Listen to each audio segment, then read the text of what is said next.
também que está assistindo de casa, seja bem-vindo ao nosso culto. Irmãos, hoje é o culto missionário e durante essa semana veio no meu coração esse texto que vamos ler juntos.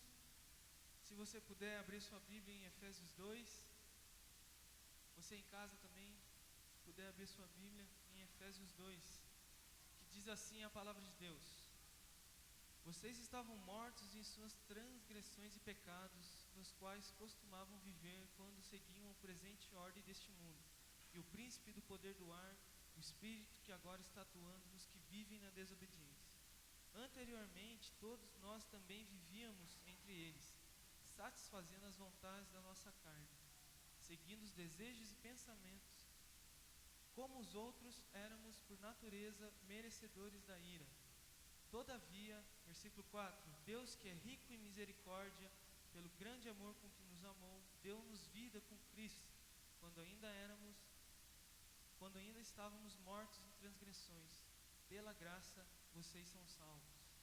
Deus nos ressuscitou com Cristo e com Ele nos fez assentar nas regiões celestiais em Cristo Jesus, para mostrar nas eras que hão de vir a incomparável riqueza de sua graça, demonstrada em bondade para conosco em Cristo. Pois vocês são salvos pela graça por meio da fé, e isso não vem de vós, é dom de Deus, não por obras para que ninguém se glorie, porque somos criação de Deus, realizada em Cristo Jesus, para fazermos boas obras, as quais Deus preparou antes para nós as praticarmos. Éramos merecedores da ira, porque estávamos mortos em pecados e delitos, mas Deus, que é rico em misericórdia, nos dá vida em Cristo. E essa vida em Cristo gera em nós outras vidas, gera em nós a ação de proclamar o Evangelho de Cristo. E é isso que temos que fazer em nossas vidas, é para isso que fomos chamados, para fazer as boas obras de Deus. E a boa obra de Deus é a anunciação do Evangelho. Eu que nessa manhã, todos nós como igreja, possamos refletir e preparar os nossos corações e mentes para que as nossas vidas reflitam a glória de Deus, o Evangelho de Deus, a vida que Deus nos deu, para que o mundo veja esse Evangelho que vive em nós, que primeiro nos alcançou, para que possamos alcançar outros mundos. Baixe sua cabeça e feche seus olhos, enquanto o grupo de louvor já pode subir ao palco. Vamos entregar esse momento, esse culto nas mãos do nosso Deus. Bondoso Deus, muito obrigado por essa manhã tão linda que o Senhor nos deu. Obrigado porque sua igreja está reunida aqui em segurança. Oramos, Deus, para que essa manhã o seu nome seja exaltado e adorado em nosso meio. Que o Senhor seja a razão de estarmos aqui, Pai.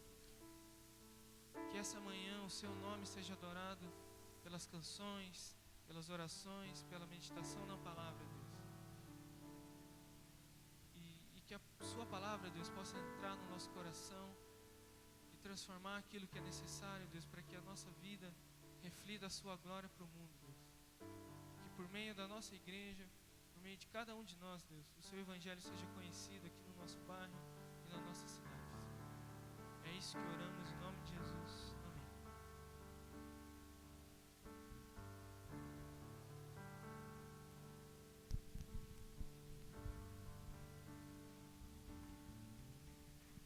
Bom dia, irmãos. Como é bom estar na casa do Senhor, né? Eu sempre lembro desse salmo, é um dos meus preferidos.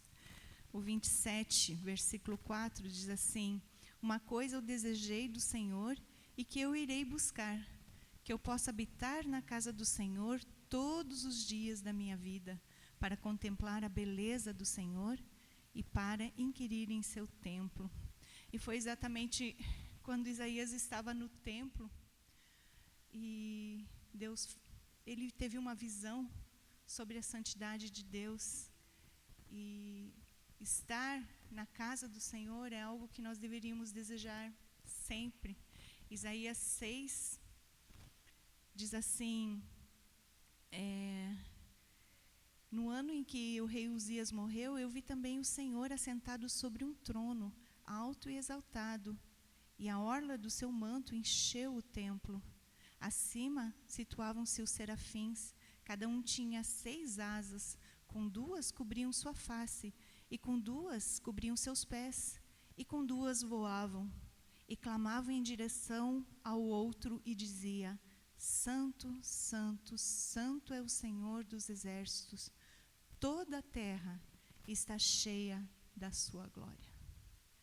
E eu queria convidar você, nessa manhã, a cantar e adorar e a contemplar a santidade de Deus. Hoje é dia de missões, e quando nós falamos em proclamar o Evangelho e levar o Evangelho até as pessoas, por quê? Porque as pessoas precisam ser livres do pecado. E jamais nós vamos poder domesticar Deus e fazer um Deus à nossa semelhança. Deus, Ele é santo, santo, santo. E para andar com Deus, o padrão é muito alto. O padrão é de santidade. E por isso nós precisamos relembrar sempre de novo: Ele é santo, santo, santo. Mas através de Jesus Cristo, que nos banhou com seu sangue precioso, que nos purifica de todo o pecado. A Bíblia diz: sede santos, como eu sou santo. Podemos ser santos através de Jesus em nossa vida. Amém? Você crê nisso? Eu acho que é por isso que você veio aqui hoje, não é? Porque você crê nisso. Vamos ficar de pé e vamos louvar e adorar e contemplar a santidade do nosso Deus.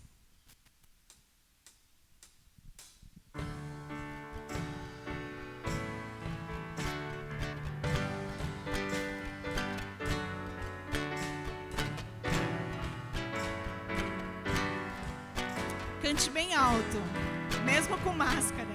Vamos lá. Santo, santo, santo, Deus onipotente, cedo de manhã cantaremos seu louvor. Santo, santo, santo, Deus Jeová.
Prosseguimos cantando sobre a santidade do nosso Deus.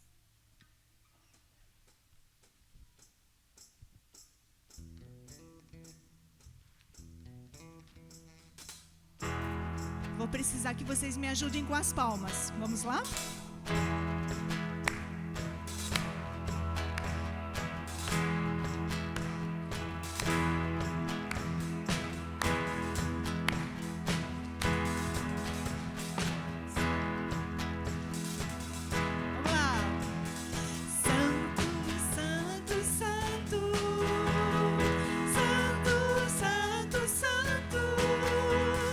Santo é o Senhor.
você fosse exaltar o nome do nosso Deus nessa manhã, o que você diria? Eu o exalto por isso. Eu sei que a máscara nos atrapalha um pouco. Então, eu gostaria que você tirasse um tempinho para falar para quem está do seu lado. Talvez o seu cônjuge, a sua família, os seus filhos, né? Tem tantas crianças aqui, que bênção.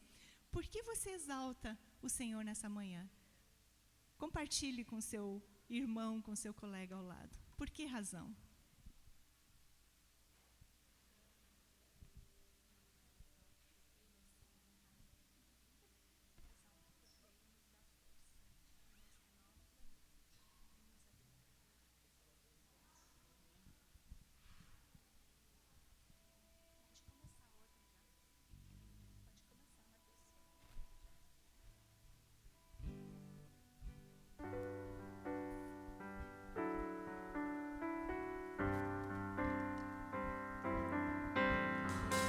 Podemos agora, nesse momento, exaltar ao Senhor também com os dízimos e ofertas.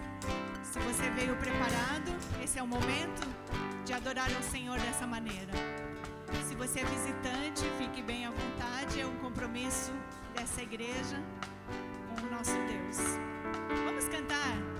Além de santo, Ele governa, Ele é rei. E um dia, todos os reis, todos os governos dessa terra vão se dobrar e vão declarar que só existe um, que é o nosso Deus. Vamos cantar essa verdade. Os reis da terra se prostrarão ante a ti, Senhor. Sim, os poderosos virão a ti e confessarão o teu poder, Senhor. Os reis da terra se prostrarão ante a ti, Senhor. Sim, os poderosos virão a ti e confessarão o teu poder, Senhor. Não apenas de palavras reina hoje, não apenas de palavras reina hoje, reina hoje, reina hoje entre nós, Senhor. Reina hoje, reina hoje entre nós, Senhor. Os reis da terra se prostrarão ante a ti, Senhor. Sim, os poderosos virão a ti e confessarão o teu poder, Senhor. Não apenas de palavra, apenas de palavras reina hoje. Não apenas de palavras reina hoje. Reina hoje, reina hoje entre nós,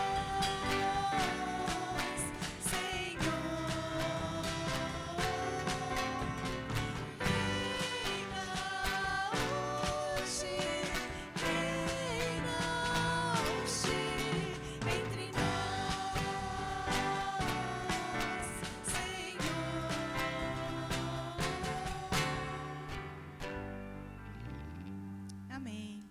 Deus santo, puro, perfeito, que governa, que não muda, é o mesmo do começo ao fim. É grande na sua essência, é majestoso. Esse Deus é quem cuida de nós. Esse Deus é quem te conhece pelo nome, sabe o que você pensa, sabe por que você não está dormindo à noite, conhece a tua ansiedade, a tua tristeza. E como Davi fala, debaixo das suas asas eu encontro abrigo. Esse é o nosso Deus, um Deus presente, um Deus forte, um Deus que se revelou e que quer ser conhecido por você.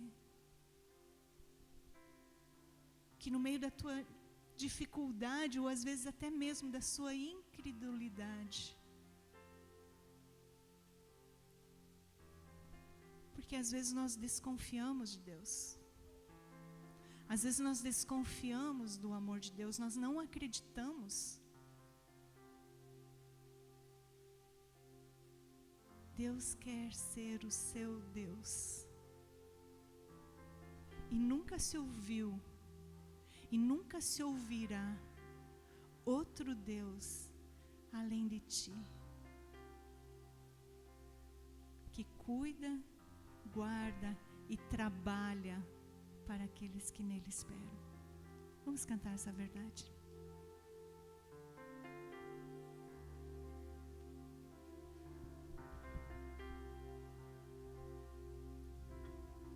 Desde os tempos antigos, ninguém ouviu nem percebeu, olho não viu e não verá. Desde os tempos antigos, ninguém ouviu nem percebeu, olho não viu e nunca verá outro além de ti, Deus, que trabalha para aqueles que estão nele a esperar. Outro além de ti, Deus, que trabalha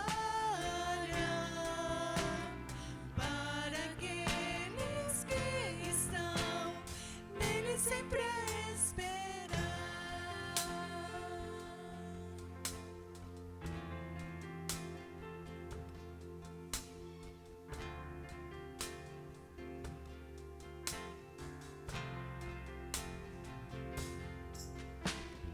Desde os tempos antigos, ninguém ouviu nem percebeu, olho não viu e não verá. Desde os tempos antigos, ninguém ouviu nem percebeu, olho não viu e nunca verá outro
dos tempos antigos. Você pode fechar os seus olhos. Pai, queremos colocar nas nossas vidas, na Tua presença, Senhor. Enquanto cantamos que o Senhor trabalha para aqueles que esperam. Não é o Senhor que espera, Pai, e não é nós que trabalhamos. É o contrário. É o Senhor que trabalha, Pai. Podemos crer no que cantamos porque está escrito dessa maneira em Isaías 64:4. Não é uma letra humana, é uma letra inspirada no Senhor, e é o Senhor que diz que o Senhor trabalha enquanto nós esperamos. Pai, esperar é muito difícil. Esperar exige renúncia, humildade, paciência. Ensina-nos a esperar em Ti. Ensina-nos, Pai, a não duvidar. Ensina-nos a nos recolhermos seguros debaixo das Tuas asas. Enquanto esperamos, Pai, esse lugar é tão quentinho, é tão protegido, é tão gostoso. Porque, Pai, nós não queremos ir para esse lugar? Ficamos nos debatendo, correndo, chorando, esperneando, enquanto o Senhor diz: filho, espera em mim, espera, eu trabalho por você. Perdoa-nos, Senhor. Obrigado porque o Senhor entende a nossa fraqueza e porque o Senhor nos ajuda. Nós te agradecemos e te louvamos nessa manhã, em nome de Jesus. Amém. Você pode sentar.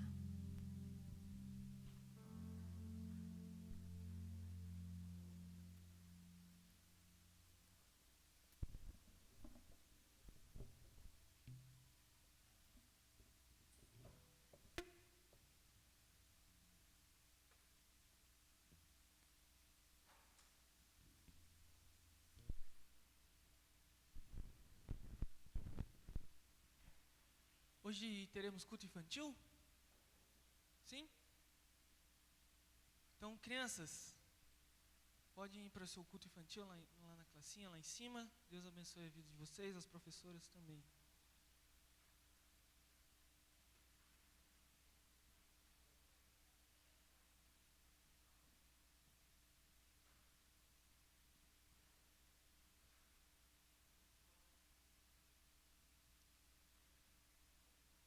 Irmãos, agora teremos um momento de missões, um momento onde vamos interceder pela vida dos nossos missionários. O casal de missionários que está na Ásia, eles vieram para o Brasil, um tempinho de descanso, estão lá em São Paulo. Estou conversando com eles e talvez eles consigam dar uma passadinha aqui em Curitiba para nos abençoar, com uma palavra aí. A gente está conversando, está vendo se vai ser possível isso. Então, aí peço que a igreja ore por isso, que vai ser bem bacana poder testemunhar pessoalmente ali o que Deus tem feito lá na Ásia por meio da vida desse casal tão amado. Irmãos, queria agora que vocês abrissem a Bíblia de vocês em 1 Pedro 3,15. Que às vezes, não sei vocês, mas quando eu escuto sobre missões, às vezes eu penso, poxa vida, né? Os caras são muito fera, né? O cara sai da sua casa, vai para outro país às vezes, vai para o Nordeste, vai para Bahia, vai para Mato Grosso, vai para Rondônia. Pô, muito massa esses missionários, né? Que abrem mão do emprego, abrem mão do conforto do lar para anunciar o evangelho, né? Em locais muitas vezes perigosos e tudo mais. Mas aí eu penso também que missões começam na gente também. Não é verdade? E esse versículo de 1 Pedro 3,15, ele vai falar para a gente alguns passos aí para a gente se tornar um missionário aonde a gente estiver. Diz assim a palavra de Deus: antes, porém, santifiquem ao Senhor Deus em vossos corações, e estáis sempre preparados para responder a cada um que vos pedir a razão da esperança que há em vós, com mansidão e temor. Antes, santifiquem o Senhor Deus em vossos corações. Se a gente quer que a missão de Deus, que é fazer o nome de Deus ser glorificado por todo mundo, seja cumprida, o nosso papel é, antes, santificar em nossos corações Deus como nosso Senhor. Porque a partir disso, quando a gente faz isso, o mundo vai olhar para a gente e vai perguntar, qual é a razão? Por que você via assim? Esses dias eu estava voltando do trabalho, eu trabalho até de noite, era umas 11h30, eu estava lá na Praça Tiradentes, para esperar o ônibus para vir para casa. Eu estava parado no ponto, e tinha um rapaz ali já, um morador de rua, e chegou um outro, eles começaram a conversar. E eu não falei nada, assim, né? Dei boa noite e tal. E eles olharam para mim e falaram, ô, você é crente? Eu falei, não, sou. E eles, não, porque, pô, você está aqui, né, seu horário. Eu falei, não, estou trabalhando até agora, cara, tem que pagar as contas e tal. E ele falou, pô, mas você está aí, não ficou com medo da gente? Né? Estava olhando para a gente e tal. O que está fazendo aí, cara? Eu falei, pô, cara. E aí a gente começou a conversar. Falei de Jesus para os caras.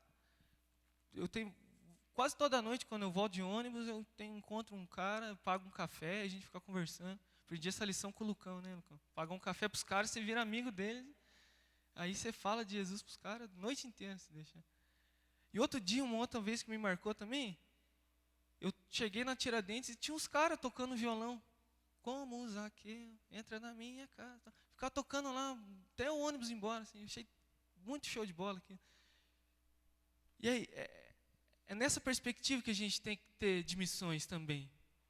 De que a nossa vida o tempo todo é missionária. Porque às vezes a gente liga e desliga a chavinha do crente, do que não é crente, do missionário que não é missionário. Mas Pedro está falando para a gente que a gente tem que estar sempre preparado para perguntar a razão da esperança. Isso me fez pensar também aonde está a nossa esperança. Será que a nossa esperança às vezes está num emprego melhor? Um emprego que você não precisa ficar até às 11h30 esperando o ônibus? Será que está no nosso carro chique, na nossa casa confortável? Qual que é a razão da sua esperança? A razão da nossa esperança tem que ser Jesus Cristo. E a redenção eterna, o paraíso que vamos ter, a vida eterna que temos com Ele. Essa é a razão da nossa esperança, ou pelo menos tem que ser a razão da nossa esperança. E quando a gente santifica o Senhor Deus em nosso coração, a gente se prepara e está o tempo todo preparado para responder com mansidão e temor qual é essa esperança. Por que nós somos crentes? Por que a gente não precisa ter medo de perseguição? Por que a gente não precisa ter medo de assalto? Se roubar meu celular, o meu carro? Isso é relevante para o reino de Deus. O que importa é o evangelho de Cristo. Lógico, para mim não precisa, né, sair dando as coisas e deixar a casa aberta. Mas a nossa prioridade deve ser o evangelho. Independente de onde a gente trabalha, de onde a gente mora, de quem a gente seja. Por isso que eu convido você que está aqui na igreja, você que está em casa também agora, a fechar seu olho e meditar e pensar no que você precisa santificar na sua vida. Aquele pecado, aquele sentimento de orgulho oculto que as pessoas não sabem que você tem. Aquela coisa que precisa ser transformada pelo Espírito Santo, para que por meio da sua vida as pessoas vejam a razão da esperança de Jesus Cristo. Porque é isso que o mundo precisa, irmãos. O mundo não precisa de um político que vai salvar as pessoas. A gente não precisa depositar nossa fé em partidos, em políticos, em nada disso. A gente deposita a nossa fé em Jesus Cristo, a razão da nossa esperança. Então convido vocês agora, irmãos, você que está em casa também, feche seu olho e medite no seu coração sobre a sua vida, aquilo que você precisa santificar para Deus, para que a esperança do Evangelho seja vista na sua vida. Tirar então esse tempo de reflexão.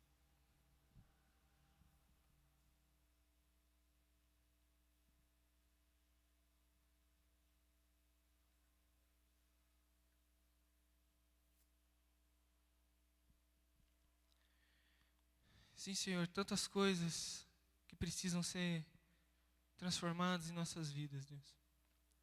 Tantas coisas que precisamos nos desfazer, que tem nos atrapalhado a ter uma comunhão com o Senhor genuína, Deus. Deus, sonda o nosso coração lá no íntimo, naquilo que só o Senhor sabe, Deus. Aqueles sentimentos, aqueles pecados tão profundos que as pessoas não conseguem enxergar, mas o Senhor sabe, Deus. E arranca de nós qualquer coisa que tenha atrapalhado o seu Evangelho de ser anunciado por meio das nossas vidas, Deus. E que nós, como Igreja Evangélica da Barreirinha, sejamos um povo que vive e proclama o Evangelho genuíno de Jesus Cristo, Deus. Sem amarras que nos prendem às coisas terrenas e coisas humanas, Deus. Sem medo de perseguição, sem aglutinar o Evangelho com coisas do mundo, Deus, com partidos políticos, com líderes políticos, com pensamentos, filosofias que são contra a sua verdade, Deus. Não permita que isso entre em nosso coração, entre em nossas vidas, e que só o Evangelho de Cristo seja a razão da esperança da nossa vida, Deus. Perdoa os nossos pecados e queremos, Deus, ser um povo que vive a missão do Senhor, o Evangelho de Cristo verdadeiramente, Pai. Oramos também pelos nossos missionários, irmãos que dispõem da sua vida, Deus, o tempo todo para anunciar o seu Evangelho em locais onde há perseguição, como é o casal lá na Ásia, em locais onde os recursos são escassos, onde você enfrenta embates com o governo, como é no caso do Valdemir, lá em Rondônia, Deus. Oramos para que o Senhor sustente cada vez mais esses missionários, esses irmãos queridos que estão no campo, Deus. Que a sua graça, o seu consolo conforte a vida deles, Deus. E que nós, como Igreja da Barreirinha, também se importemos com eles, Deus, como parte importante do corpo de Cristo que eles são, Deus. Mas também aqui em Curitiba, aqui em Almirante Tamandaré, aqui no nosso bairro, Deus, que nós podemos santificar o Senhor em nossos corações para que, enquanto estivermos no mundo, a sua luz seja resplandecida por meio das nossas vidas, Deus. Que o seu Evangelho seja anunciado aqui no nosso bairro, da nossa igreja. E que a glória seja única e exclusivamente dada ao Senhor. É isso que oramos e entregamos às tuas mãos poderosas, Deus. Confiando que o Senhor há de transformar e há de cumprir até o último dia a boa obra que o Senhor tem feito em nosso meio, Deus. Em nome de Jesus, amém. Irmãos, Deus nos abençoe e que estejamos prontos a anunciar a razão da esperança. Agora eu queria convidar o pastor Lucas para a palavra.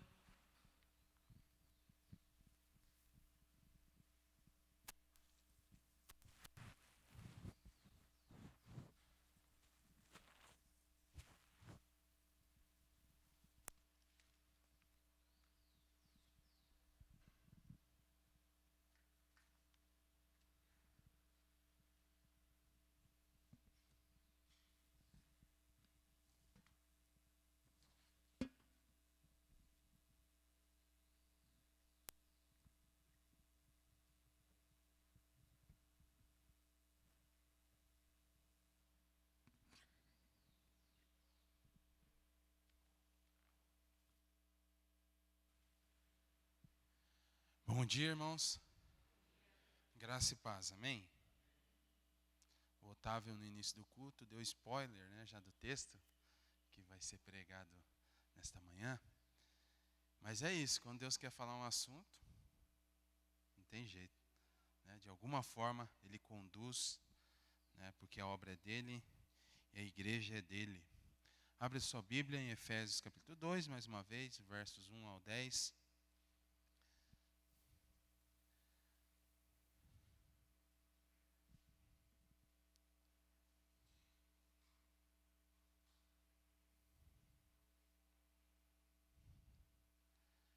Como já foi feito a leitura, eu queria orar mais uma vez, antes da gente... E nós vamos lendo o texto e vamos expondo as Escrituras. Pai Santo, Pai de amor, nesse momento, pela autoridade do Teu Santo Espírito, Pai, que o Senhor possa estar usando a minha vida na transmissão da Tua palavra, porque a Tua palavra, não a minha palavra, e a igreja é Tua, Pai. Então, usa nossas vidas, trabalhe os nossos corações, em nome de Jesus. Amém. A carta de Efésios, ela é chamada de a coroa dos escritos do apóstolo Paulo, né? Paulo não escreve aos irmãos em Éfeso para tratar algum problema, mas ele escreve para falar sobre o que é igreja. Se você quer saber em uma carta, eu recomendo Efésios, a leitura, são 6 capítulos. Ela é rica, ela é fascinante, como o escrito, a forma que o apóstolo, guiado pelo Espírito Santo, escreveu, e a mensagem que ela tem para nós, né? Efésios também é considerado uma carta gêmea de Colossenses. Então, quando você lê Efésios, se você lê Colossenses ao mesmo tempo, você vai ver semelhanças de escritos, né? Escritas no mesmo local, no mesmo período, e levadas às igrejas pelo mesmo portador, que é Tíquico, que está lá em Efésios 6:21, ele que levou essas cartas, né? A Efésios alcança um campo mais vasto do que qualquer outra epístola do Novo Testamento, com exceção dos escritos do apóstolo Paulo, que Romanos é chamado de... Se você quer aprender teologia, estude Romanos, porque está tudo lá, de forma organizada, sistemática, né? Mas Efésios, em relação à igreja, ela é preciosa. Efésios, né, ela está no mesmo grupo cronológico das epístolas de Paulo aos Colossenses, Filemão, Filipenses, chamada coletivamente de as epístolas da prisão, né? Paulo estava preso quando escreveu esta carta, né? Autoria, né? Não há dúvidas, nenhum teólogo discute isso, pela forma como o apóstolo constrói essa carta, né? Então, e um detalhe interessante dessa carta é você prestar atenção no versículo 1 do capítulo 1. Diz assim: Paulo, apóstolo de Cristo Jesus, pela vontade de Deus. Paulo, só na apresentação, só na saudação dele, ele já dá o tom de toda a carta. Ele foi separado por Deus. E quando você lê a carta dos Efésios, você vai perceber que não é ele teve um encontro com Cristo. Em Atos capítulo 9, ele estava com cartas para prender os cristãos.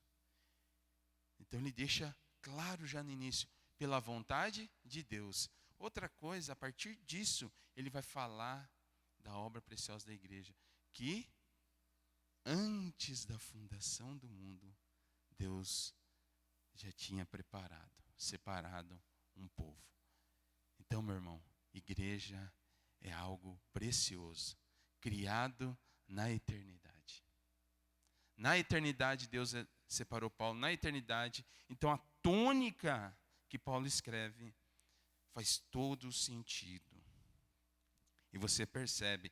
E tanto é que essa palavra vontade de Deus que aparece ali é o que se deseja ou se tem determinado que será feito. Ou seja, Deus determinou isto na vida do apóstolo Paulo, né? Então, não há dúvidas da escrita. E também do capítulo 1, versículo 1. E o último versículo, ele começa com aquela saudação tradicional. A vós, graça e paz, né? A divisão dessa carta.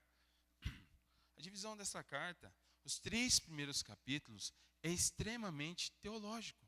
Paulo está explicando o propósito dele ter separado por Deus, de Deus ter separado um povo, né? Então, os 3 primeiros capítulos é em relação a isso. E os 3 últimos, 4, é como que funciona isso na prática. Capítulo 4 fala que Deus separou pastores, mestres, evangelistas. Qual o propósito? Para edificar o corpo, esse corpo que ele acabou de falar, né? Então, ele vai falar dos dons. No capítulo 5, é como que você vive no dia a dia. Você é um povo de Deus, você é alguém separado por Deus. Então, como o Otávio colocou muito bem, santificado. Uma vida santificada por Deus.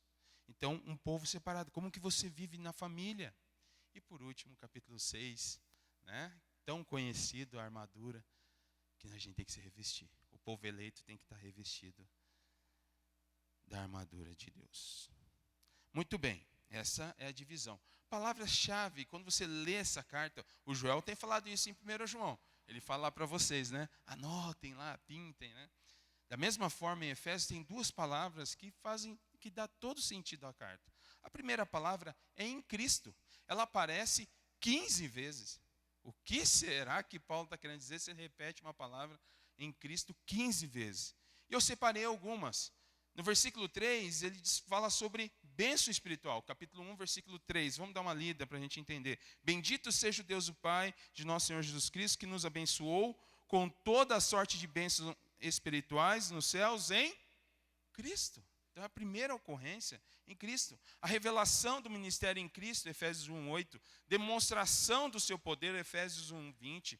E nos fez assentar nos lugares celestiais em Cristo, Efésios 2:6. Eu separei só alguns, senão ia ficar muito extenso. Mas é só para você perceber que tudo é em Cristo. As bênçãos é em Cristo. Um povo separado em Cristo. E nós somos amados em Cristo. Então, eu estou fazendo essa abertura para que você possa compreender o que a gente vai conversar a partir do capítulo 2. A outra palavra é graça, ela aparece 12 vezes. E tem um versículo que todo mundo conhece, 2:8, né? Pela graça, sois salvos, né? Então ela aparece ali também no versículo 1:6, para o louvor da glória de sua graça, riqueza da sua graça, Efésios 1:7, Efésios 2:7. Salvação pela graça, Efésios 2:5b e 2:8. Ministério, até um ministério confiado ao apóstolo tem como base a graça de Deus. Efésios 3:7-8. Então é tudo sobre Cristo e graça. A carta aos Efésios. Então, se a gente pudesse fazer uma divisão do primeiro capítulo, para você não esquecer, ficaria assim, ó. Capítulo 1, versículo 1 e 2, é a saudação dele, conhecida do apóstolo. Aí, a outra divisão é o plano divino da salvação, capítulo 1, do 3 ao 14, ele vai explicar isso daí. Como que Deus separou o povo dele. E a oração, a terceira parte, triunfo e supremacia de Cristo, Efésios 1, do 15 ao 23. Então, essa é a estrutura do primeiro capítulo. E se a gente fosse resumir numa frase? Igreja, o povo amado por Deus, redimido por Cristo e selado pelo Espírito Santo para louvor da sua glória. Porque o apóstolo Paulo vai repetir isso do versículo 3 ao 14, que é para o louvor da sua glória. Deus separou um povo na eternidade para louvor da sua glória. Percebe como é sério?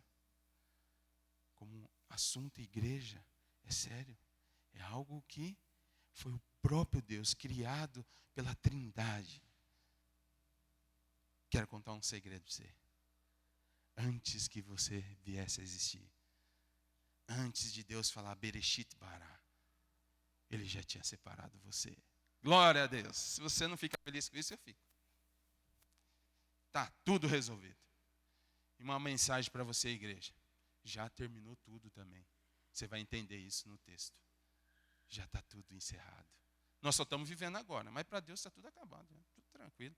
Pode levantar rei, governo. Vou fazer isso. A igreja de Cristo continua triunfante, porque ela nasce na Trindade. Ela é separada por Deus. Que lindo esse negócio. Mas hoje eu quero conversar com você. E eu não posso me delongar, porque aquele relógio ali ele é meio estranho. Então nós vamos trabalhar hoje o texto em Efésios 2, 1 ao 10. E eu quero falar sobre 3 coisas. Primeiro eu falei da parte bonita, algo especial que Deus fez. Mas eu tenho que falar 3 coisas. Primeiro, a ação do pecado em nós é o primeiro ponto que nós vamos trabalhar essa manhã. O segundo, a ação de Deus em nós. Então, primeira, pecado em nós. Segunda, a ação de Deus em nós. E terceiro, para você não esquecer, a ação de Deus através de nós. É isso que eu quero conversar nesta manhã. Primeiro, a ação do pecado em nós. Adão pecou, deu errado, né? Vamos para o primeiro versículo? Capítulo 2, verso 1. Vós estáveis mortos em vossos delitos e pecados. A palavra mortos é necros. Necros ela aparece 4 vezes na carta também. Ela aparece no capítulo 1, versículo 20, que Deus ressuscitou Cristo dos mortos. O sentido ali é a vitória de Cristo sobre a morte. Jesus venceu a morte. E algo muito importante para você aprender aqui. Da primeira morte, eu e você, Deus falou, está falando, meu irmão. Nós vamos morrer. Mas da segunda, não. Nós vamos... Fechou o olho aqui, está na presença de Cristo. Amém? Então essa, louvado seja Deus, porque Ele venceu. Outro detalhe, Jesus deixou claro isso. Não tema o homem que pode matar o seu corpo, mas tema aquele que pode matar o corpo e a sua alma. Então, louvado seja Deus, porque nós temos vida em Cristo Jesus, né? Mas nossa condição era de mortos. Qual que é o sentido que o apóstolo Paulo está falando aqui? Será que ele está falando de morte física? Não, no próprio versículo ele deixa claro, nós estávamos mortos nos delitos e pecados. Nós estávamos mortos. E o sentido aqui da palavra é falecido mesmo, morto. Alguém de que a alma ou está no céu ou está no inferno. É morto. E eu gostei de um sentido da palavra no original, que é inanimado. Alguém sem vida. Nós não tínhamos vida. Nós estamos vivos fisicamente, mas muitos caminham cegos, mortos espiritualmente. E um domingo como hoje, o mundo precisa ouvir essa verdade. Que eu comecei falando da vitória. Nós estamos vivos, irmãos. Por mais que a gente passe pela primeira morte, a gente continua vivo, mas o mundo não. E você sabe que Paulo vai falar isso lá em Romanos 3, 23. Todos pecaram, destituídos estão da glória de Deus. E teve uma consequência o pecado, é a morte. Aí ele repete a palavra morte, 6:23. Porque o salário do pecado é a morte, mas o dom gratuito e vida eterna em Cristo Jesus. Só que eu tenho um detalhe para te contar aqui da carta. Perceba os tempos verbais. Paulo escreveu aos irmãos em Éfeso dizendo, do começo ao fim, Ele vos escolheu, Ele vos predestinou em amor, vocês estavam mortos. Nós não estamos mais mortos. Mas Paulo tem que lembrar a igreja qual que era a nossa situação.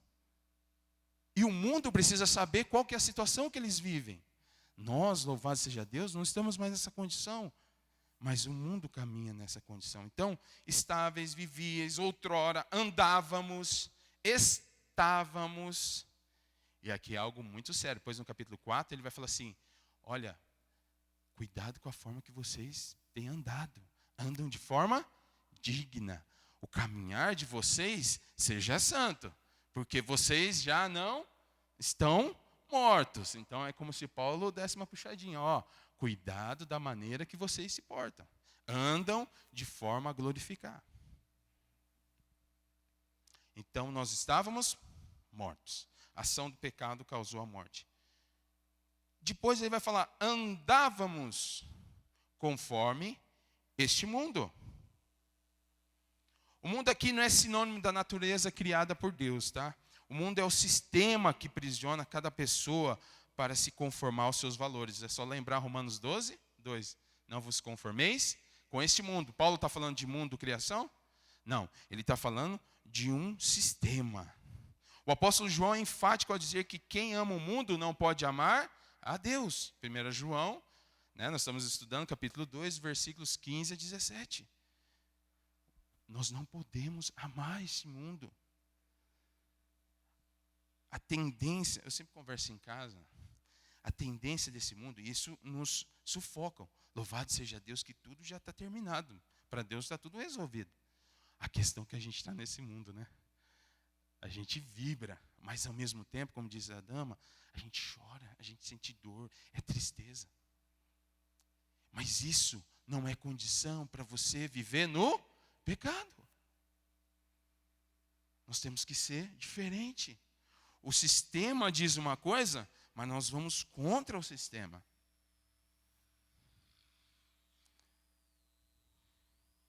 Nós somos o povo da vida. E como que diz o versículo? Vida qualquer? Vida abundante. Então, nós somos o povo da vida, que tem a vida, que tem Jesus.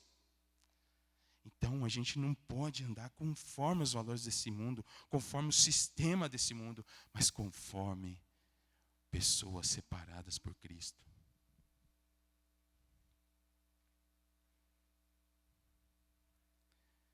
Tiago 4,4 fala sobre isso. Quer ver? Vamos ler Tiago, capítulo 4, versículo 4. Adúlteros, não sabeis que a amizade com o mundo é inimizade contra Deus? Amizade com o mundo é inimizade contra Deus? Por isso que Paulo, aqui na carta aos Efésios, já está falando, vocês outrora andavam, tinham essa postura, caminhavam dessa postura, os valores de vocês eram corrompidos. Então você segue o curso deste mundo, você caminha de acordo com esse mundo. Então é muito sério o que Paulo está levantando. Então, a ação do pecado em nós causou morte, e também a gente estava no caminho contrário a Deus, por outro caminho. Estávamos sob o governo do príncipe desse mundo. Vamos voltar lá para Efésios? Olha só o que diz o texto. Versículo 2. Nele vivias outrora conforme a índole deste mundo, conforme o príncipe do poder do ar. O sentido da palavra é governador, comandante. Mas parece que Jesus disse algo já sobre isso, né? Está lá em 1 João 5,19. Sabemos que somos de Deus e que o mundo todo está sob o poder do maligno. O poder está sob o maligno. É ele. Jesus falou, o mundo jaz do maligno. Mas aí você pensa, mas como assim? Ô gente boa, você tem que lembrar que você serve o Deus eterno, imortal, grande, poderoso. Tem um reizinho aí, um governador. Mas um dia ele volta, com um sopro da sua boca, vai acabar tudo isso aqui. Porque ele é poderoso. Tudo está sob o controle de Deus. E isso deve trazer conforto ao seu coração. Sabe quem era que governava a sua vida? Além de morto, além de andar em caminho errado, tinha alguém que comandava a sua vida. Satanás. Nós éramos escravos. Eu gosto de uma palavra que aparece aqui. Eu gosto muito de pesquisar no original, irmãos, mas é porque é legal. Aí você entende. Nós estamos acorrentados. É como se estivesse acorrentado e alguém te guiando. Como se não tivesse solução para você. Essa era a nossa situação. Veja só o que diz, segundo os Coríntios 4,4. É isso que dói meu coração. O Deus dessa era cegou o entendimento dos descrentes, para que não vejam a luz do Evangelho da glória de Cristo, que é a imagem de Deus. Ele cegou. E por isso que quando você vive como filho da luz, incomoda. O Otávio não falou nada para o homem. O homem já perguntou se ele é crente. Não é o Otávio, mas é quem está no Otávio. É Jesus. Mas é porque esse príncipe, ele cegou o entendimento. Por isso que as pessoas não conseguem ouvir a verdade. E nem perceber a verdade. E nem enxergar a verdade. Mas tem mais uma consequência. Então, a ação do pecado em nós. Morte, andar, tinha alguém que governava nossas vidas. E quarto, éramos rebeldes, filhos desobedientes. Filhos da ira. Olha o que diz o versículo. Com eles nós também andávamos outrora nos desejos de nossa carne, satisfazendo as vontades, os seus impulsos. E éramos por natureza como os demais, filhos da ira. A palavra aqui, filhos amaldiçoados, o sentido da palavra é filho amaldiçoado, exposto a uma maldição e destinado à ira ou à penalidade de Deus. Paulo está trazendo a memória para essa igreja. Ó, o estado de vocês estão percebendo quem eram vocês antes de Cristo? Vocês não eram filhos de Deus, não, vocês eram filhos da ira. O que diz João 3,36? Todo mundo conhece João 3,16. 3,36 diz o quê? João 3,36 diz assim: quem crê no Filho tem a vida, quem não crê já está condenado, é filho da ira, está separado. Então só tem vida quem tem Cristo. Mas quem não tem, é como o apóstolo Paulo está falando aqui, ó, vocês são filhos da ira. Até aqui, a gente é como se estivesse olhando no espelho, fala a verdade. Até aqui é só tristeza, né? Mas tem uma palavrinha aí que muda a nossa história. Um mas. Olha o versículo 4. Mas, aqui mudou tudo. A situação nossa era precária de morte. Mas, Deus que é rico em misericórdia, pelo grande amor com que nos amou. Você estava morto, acorrentado, preso, sob o governo de outro. Deus é rico em misericórdia. Então, o segundo ponto é a ação de Deus em nós. Deus é rico em misericórdia. Vamos ver? Isso está por toda a Bíblia. Êxodo 34, 6, 7 diz: Senhor, Senhor Deus, misericordioso e piedoso, longânimo e abundante em bondade e verdade, guardando misericórdia para milhares, perdoando iniquidade, transgressão e pecado. Outro versículo, Deuteronômio 7,9. Portanto, sabei que o vosso Deus, Ele é Deus, o Deus fiel, que guarda a aliança e a misericórdia por 1000 gerações com aqueles que o amam e o guardam seus mandamentos. Samuel 22, 26. Com o misericordioso, tu te mostrarás misericordioso. Deus é misericordioso. Deus é santo. Ele não suporta o pecado, mas Ele é rico em misericórdia. É aqui que entra Paulo, essa carta. Depois eu vou mostrar um quadro, para vocês, interessante, que você vai decorar o capítulo 2, você nunca mais vai esquecer. Mas eu quero dizer para você, a nossa situação, quem está no pecado, não tem o que fazer. Quem não crê, não tem o que fazer. A não ser que o Deus misericordioso intervenha nessa vida. Deus foi misericordioso. Eu vou falar por mim, para com o Lucas, miserável pecador. Deus foi misericordioso. Deus exerceu misericórdia sobre a minha vida. Mas o texto diz só misericórdia? Olha o versículo 5. Quando estávamos mortos... versículo 4 ainda. Pelo grande amor com que nos amou.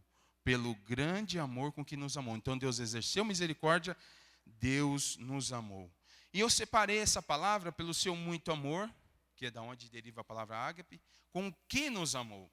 Esse final, com o que nos amou, a ideia é o seguinte, é receber com alegria. Então Deus exerce misericórdia, mas Ele recebe com alegria, acolhe, amar ternamente. O sentido do amor aqui é amar ternamente.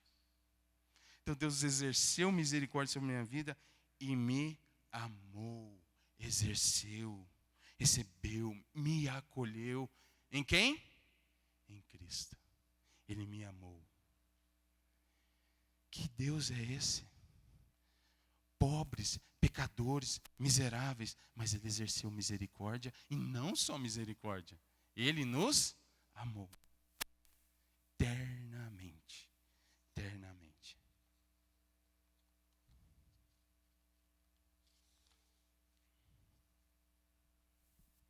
E aí, agora sim, vem o versículo 5. Então Deus exerce misericórdia, Deus nos ama eternamente e faz algo que muda a minha história e a sua. Quando estávamos mortos, aí Paulo parece que volta no versículo 1. Quando estávamos mortos em nossos delitos, agora ele precisa falar uma coisa importante. Nos vivificou juntamente com Cristo, pelo quê? Pela graça, aparece. Pela graça fostes salvos. Viu o tempo do verbo? Fostes salvos. Tudo lá no passado. Deus exerce misericórdia em amor e com graça. A pergunta que eu te faço: você fez alguma coisa para merecer isso? Se o texto vem falando que nós só tínhamos obras da carne, andávamos em corrupção, eram governados por um príncipe desse mundo, o que nós tínhamos? Faz sentido para você? É Deus que entra em cena. O plano de salvação, e algumas pessoas eu até converso e falo, nunca apresente Jesus, ai, Deus te ama. Não faça isso não. Faça como o apóstolo Paulo, mostre a condição, mas mostre também a solução que está em Cristo Jesus. Aí você está evangelizando. Está entendendo? Porque é isso que o apóstolo Paulo está falando para a igreja. Olha o estado de vocês. Mas Cristo que exerce misericórdia, que nos ama eternamente, nós somos salvos pela graça. Tornar alguém vivo com vida é dar vida. É um favor imerecido. Nós recebemos de Deus. Somente a graça. As minhas obras não tinha nada de bom, mas é obra divina. E algo interessante que eu quero ler para vocês, que J.I. Packer vai falar sobre graça no Novo Testamento. Graça é uma palavra de importância central.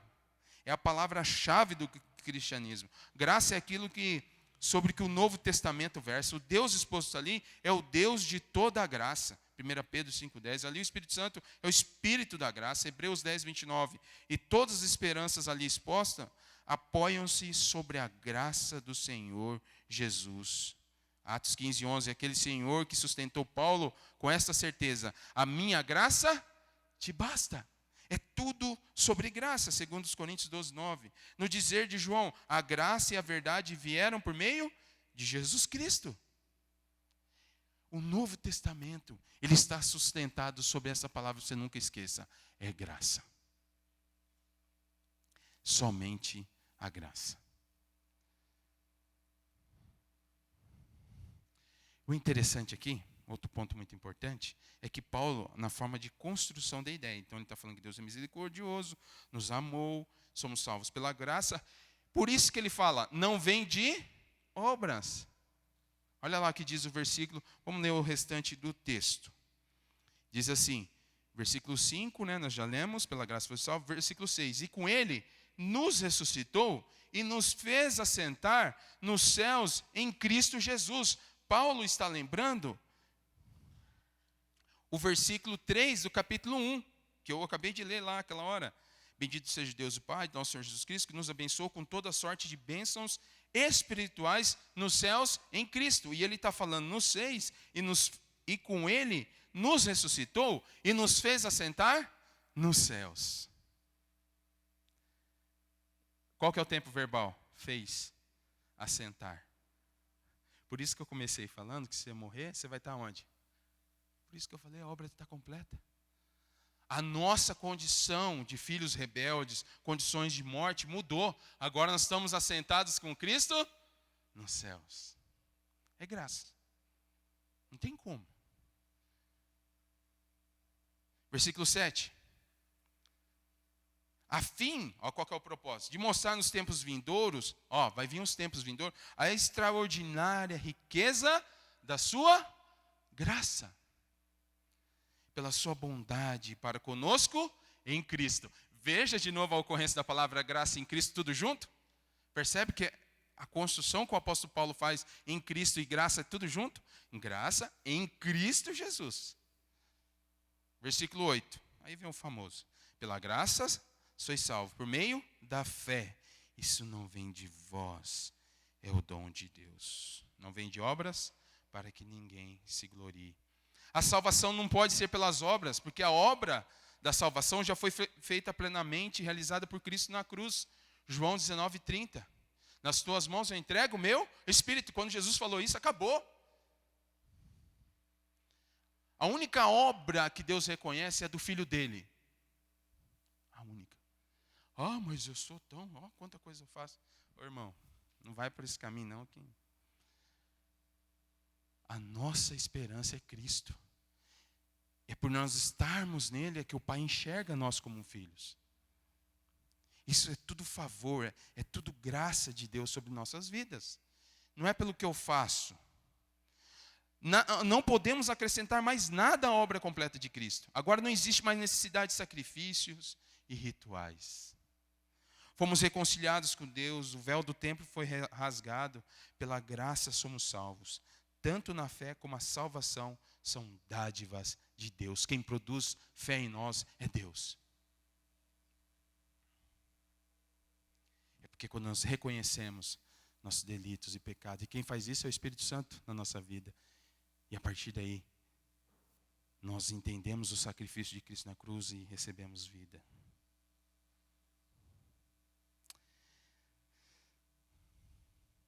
Eu vou ler uma ilustração aqui para vocês, que é fantástica, sobre graça. Diz assim: certa feita perguntaram a uma mulher romana: onde estão as suas joias? Ela chamou seus filhos e, apontando para eles, ela disse: eis aqui as minhas joias. E agora eu quero falar algo muito, que você nunca mais esqueça. Nós somos as joias preciosas de Deus. Você era um imundo como eu, pecador, morto. Deus mudou completamente o seu status. E agora você é uma joia preciosa de Cristo. Então pense bem. Quando falar sobre igreja, lembre-se desse texto. Você é joia preciosa de Cristo. Não é templo. Cada um de vocês são joias de Cristo. É precioso. A obra que ele fez na eternidade é preciosa. Por isso, cuidado com a sua língua para falar mal do corpo de Cristo. Sabe o que Paulo fala no capítulo 1, versículo 21? E isso eu quero ler para você porque é fantástico. 23. Que é o seu corpo a plenitude. Ele falando, tudo ele pôs debaixo dos seus pés, falando sobre Cristo, e o pôs acima de tudo como cabeça da igreja. Quem que é o cabeça? Jesus. Versículo 23. Que é o seu corpo a plenitude. Além de você ser joia, a plenitude. Sabe o que é algo pleno? Completo. Inteiro. Daquele que planifica tudo em tudo. Efésios 1, 22 e 23. E para terminar, aguenta mais um pouquinho aí. A ação de Deus através de nós. Porque tem um alvo, tem um propósito. Então, primeiro, você estava a ação do pecado em nós. A ação de Deus em nós, que é totalmente dele. Mas agora vem a parte importante, que tem a ver com a nossa responsabilidade. A ação de Deus através de nós. Efésios 2:10. Pois somos criaturas dele. Olha o tempo do verbo. Criados em Cristo Jesus. Para as boas obras que Deus já antes. Que antes ele está falando? Antes da criação do mundo. Antes. Preparara para que nela andássemos. Foi feito antes para andar agora. A ação de Deus através de nós, esse versículo aqui, antes de eu explicar o contexto, é importante você entender uma coisa. Nunca use esse versículo para uma pessoa que não conhece Jesus. Você foi criado. Qual que é o contexto que Paulo está falando? Da igreja, do que éramos antes, agora em Cristo. Por isso que Paulo usa a palavra criados em Cristo Jesus. Mudou o nosso selo. Não é mais de mortos, dominados por Satanás. Agora, nós somos uma nova criatura em Cristo Jesus. É dessa criatura que o apóstolo Paulo está falando. Então, você nunca use esse versículo, porque eu já vi pessoas usando. Não está certo, porque o contexto é o que determina o sentido do texto. Tá bom? Então, a ideia aqui é formar, modelar, mudar ou transformar completamente. Somos a obra de arte de Deus, a obra-prima do Todo-Poderoso. A salvação é a nova criação de Deus. É a nova criação de Deus. Por isso que ele fala que é algo pleno. A salvação é uma obra exclusiva de Deus por nós e em nós. Deus está trabalhando em nós. Ele ainda não terminou. Por isso que eu falei que nós estamos vivendo nesse mundo, ainda não terminou de escrever o último capítulo da nossa vida. Seu propósito eterno não é só nos levar para a glória, mas nos transformar em imagem do Rei da glória. Este é o propósito. Criados em Cristo Jesus, esse é o primeiro. Segundo, criados em Cristo Jesus para as boas obras. Vou pegar o exemplo do Otávio hoje, ele está sendo bem falado. Essa atitude que ele teve é obras do Filho da Luz. Não discriminar a pessoa, se aproximar e oferecer o pão da vida, que é Jesus. Obras. Criados em Cristo Jesus para as boas obras, previamente preparadas por Deus para que andássemos nelas. Não fomos salvos pelas boas obras, mas para as boas obras. Nós não somos salvos pelo aquilo que nós fazemos, mas nós somos salvos porque foi a ação de Deus. E o objetivo é que vivamos para as boas obras. Então, tudo parte de Deus. Tudo é ação de Deus. Então, agora, a igreja redimida em Cristo Jesus, ela tem um objetivo. Aquela igreja que foi alcançada por graça, amada, que recebeu misericórdia de Deus, agora ela é enviada para o mundo. As obras que você deve praticar não é do passado, daquela vida que você tinha, mas da nova vida em Cristo. Amém? Joga lá para mim. Você nunca mais vai esquecer o que nós conversamos hoje. Mortos, nossa vida antes de Cristo. Né? Antes de Cristo, AC e DC, né? Mortos, mas em Cristo, vivificados em Cristo. Andávamos segundo o curso deste mundo, ressuscitados. Olha, gente, presta atenção no negócio. Você andava segundo o curso, você foi ressuscitado, está sentado com Cristo. Percebe a mudança drástica de uma miséria para uma outra situação em Cristo? Sob domínio de Satanás, todos nós éramos filhos da ira. Agora, sob o governo de Cristo, filhos de Deus. Andávamos em transgressões e pecados, nos quais o diabo nos prendera. Agora, andamos nas boas obras, conforme Deus eternamente planejou que fizéssemos. Este é o resumo do capítulo 2, do 1 ao 10. Foi essa obra que o Senhor Deus fez em Cristo Jesus. Amém? Vamos colocar em pé, vamos orar?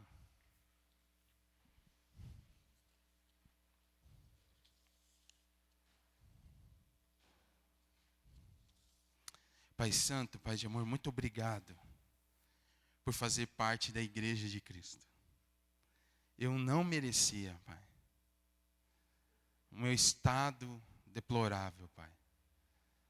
Mas o Senhor, que é rico em misericórdia, me deu vida em Cristo Jesus.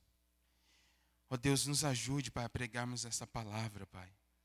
Há pessoas ainda que não te conhecem, que não têm essa vida, que não têm essa alegria, Senhor Deus. Então usa a tua igreja, Pai, para pregar o Evangelho, Pai, que é capaz de mudar vidas, Pai.